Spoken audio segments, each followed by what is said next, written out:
Mama, Yes. you know I like spicy, right? Yeah. Last time you made me non-spicy fish tawa.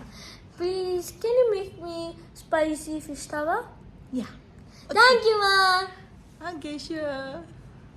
അപ്പോൾ spicy fish തവ നമുക്ക് എങ്ങനെ ഉണ്ടാക്കാൻ നോക്കാം. അപ്പോൾ അതിന് വേണ്ടിയിട്ട് ഞാൻ ഫിഷ് ഫില്ലറ്റാണ് എടുത്തിട്ടുള്ളത്.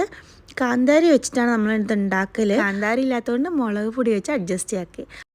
അപ്പോൾ അതിന് വേണ്ടിയിട്ട് മുളക് പൊടി, മല്ലിപ്പൊടി, മഞ്ഞൾപ്പൊടി, പിന്നെ ജിഞ്ചർ ഗാർലിക് പേസ്റ്റ്, ഇത് വെളുത്തുള്ളിയും ചെറിയുള്ളിയും കൂടി ചതച്ചതാണ്, പിന്നെ തക്കാളി, സവാള, പിന്നെ കുറച്ച് കുരുമുളക് പൊടി, കുറച്ച് ജീരകത്തിൻ്റെ പൊടി ഇട്ട് കൊടുക്കുന്നുണ്ട്, പിന്നെ കുറച്ച് ലെമൺ ജ്യൂസും കോക്കനട്ട് ഓയിലും കൂടി യൂസ് ചെയ്തിട്ട് നന്നായിട്ടൊന്ന് പേസ്റ്റ് ചെയ്തെടുക്കുക.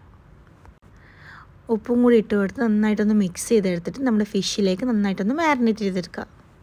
ഞാൻ ഇതിൻ്റെ മെഷർമെൻറ്റ്സും കാര്യങ്ങളൊക്കെ ഞാൻ ഡിസ്ക്രിപ്ഷനിൽ കൊടുക്കുന്നുണ്ട്, നിങ്ങളതിൽ നോക്കിയിട്ട് കറക്റ്റായിട്ട് ഫോളോ ചെയ്യുക. അപ്പം മാരിനേറ്റ് ചെയ്തിട്ട് ഒരുപാട് നേരം വെക്കണം എന്നില്ല കേട്ടോ. നമുക്ക് നേരെ ഫ്രൈ ചെയ്തെടുക്കുക. അതിന് വേണ്ടി ഒരു പാനിൽ കുറച്ച് വെളിച്ചെണ്ണ ഒഴിച്ച് കൊടുത്തിട്ട് നമ്മുടെ ഫിഷ് ഇട്ട് നന്നായിട്ട് രണ്ട് സൈഡും കൂടി ഫ്രൈ ചെയ്തെടുക്കുക. അപ്പോൾ അവിടെ ഫിഷ് ഫില്ലറ്റ് ഇവിടെ റെഡി ആയിട്ടുണ്ട്.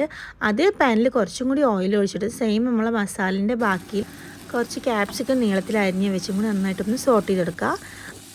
അപ്പോൾ നമ്മുടെ ഈസി ആൻഡ് ടേസ്റ്റി കാന്താരി ഫിഷ് തവ അവിടെ റെഡി ആയിട്ടുണ്ട്.